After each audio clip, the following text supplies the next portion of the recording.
Hi friends, welcome to వనీ వంటిల్లు. ఈరోజు మనం మైదా, ఎగ్, బటర్ ఏమీ లేకుండా 10 నిమిషాల్లో పిల్లలకి ఇలా కేక్ చేసేవండి. ఎంతో ఇష్టంగా తింటారు. చూడండి, మధ్య మధ్యలో క్రీమ్ తగులుతూ చాలా సాఫ్ట్గా తినటానికి ఎంతో టేస్టీగా అనిపిస్తుంది. ఈ విధంగా తయారు చేసుకుంటే మనం ఇప్పుడు ఓరియో బిస్కెట్స్తో కేక్ ఎలా తయారు చేసుకోవాలో చూద్దాం. దీనికి మైదా వాడవసరం లేదు, ఓవెన్ వాడవసరం లేదు. ఈజీగా మనం ప్రిపేర్ చేసుకోవచ్చు. ఎగ్ కూడా అవసరం లేదు. 150 గ్రామ్స్ ఇలా ఓరియో బిస్కెట్స్ తీసుకోండి. ఇప్పుడు దీన్ని ఒక బౌల్లో వేసుకుందాం. వీటన్నిటిని కూడా ఓపెన్ చేసుకుని ఇలా బిస్కెట్లన్నీ ఒక బౌల్లో వేసుకోండి. ఆ తర్వాత మనం వీటిని ఓపెన్ చేసుకుని ఈ క్రీమ్ ఉంది కదా, ఒక చిన్న బౌల్ తీసుకోండి. వేరుగా ఈ క్రీము ఈ బౌల్లో ఇలా ఒక చాక్తో ఇలా తీసేస్తే మన క్రీము సపరేట్ అవుతుంది. ఇలా ఈ బిస్కెట్లన్నీ కూడా ఇలా చేసి పక్కన పెట్టుకుందాం.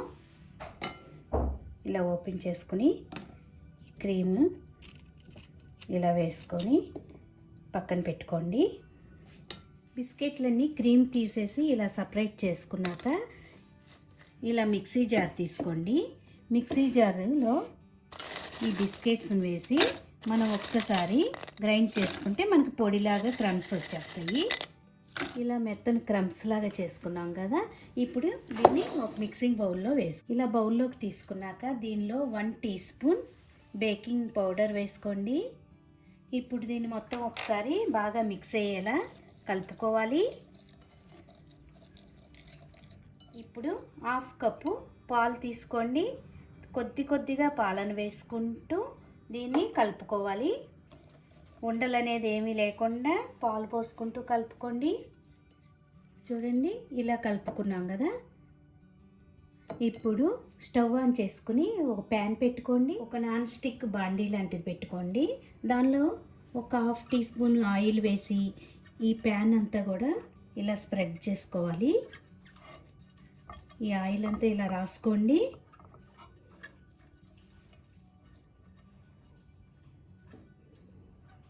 ఇప్పుడు ప్యాన్లో మనం తయారు చేసుకునే ఈ మిశ్రమాన్ని వేసుకోవాలి.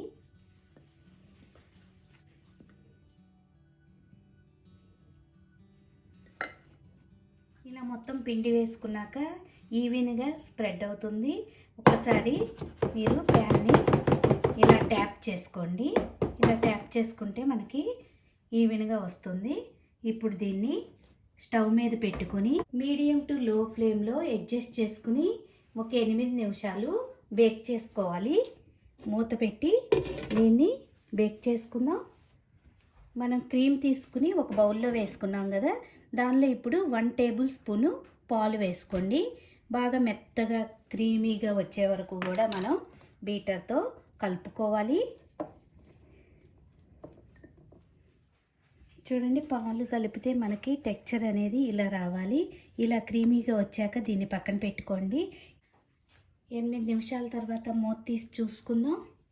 చూడండి, మనకి రెడీ అయిపోయింది. ఉడికిందో లేదో తెలియాలంటే మీరు చిన్న ఫోర్క్తో ఇలా గుచ్చి చూడండి. దీనికి ఏమీ అతుక్కోకపోతే మనకి ఉడికినట్టు. దీన్ని ఇప్పుడు బాగా చల్లారనివ్వాలి. ఇప్పుడు ఒక బోర్డు లాంటిది తీసుకుని దాని మీద ఇది బోర్లించండి. మనకి చూడండి ఇలా వచ్చేస్తుంది. ఇప్పుడు దీన్ని పూర్తిగా చల్లారనిద్దాం. ఇలా చల్లారాక దీన్ని అంచులు నీట్గా ఇలా కట్ చేసి తీసేయండి. మనకప్పుడు స్క్వేర్ టైప్లో చక్కగా వస్తుంది.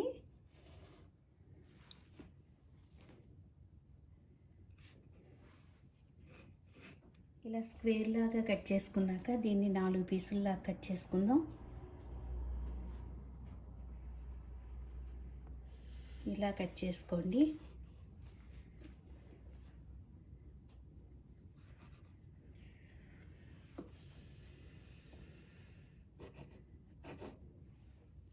చల్లగా అయ్యాక మనం తయారు చేసుకున్న క్రీమ్ని ఇప్పుడు దీనిపైన వేసుకుందాం.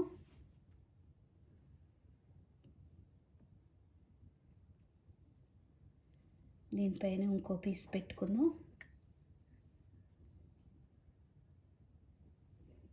దానిపైన కూడా ఇలా డెకరేట్ చేసుకుందాం.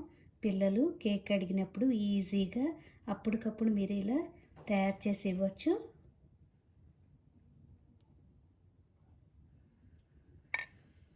క్రీమ్ని ఇలా పైన పెట్టుకుని మనకు కావాల్సినట్టు డెకరేట్ చేసి పిల్లలకి ఇస్తే చాలా ఇష్టంగా తింటారు. చాలా టేస్టీగా ఈజీగా అయిపోతుంది.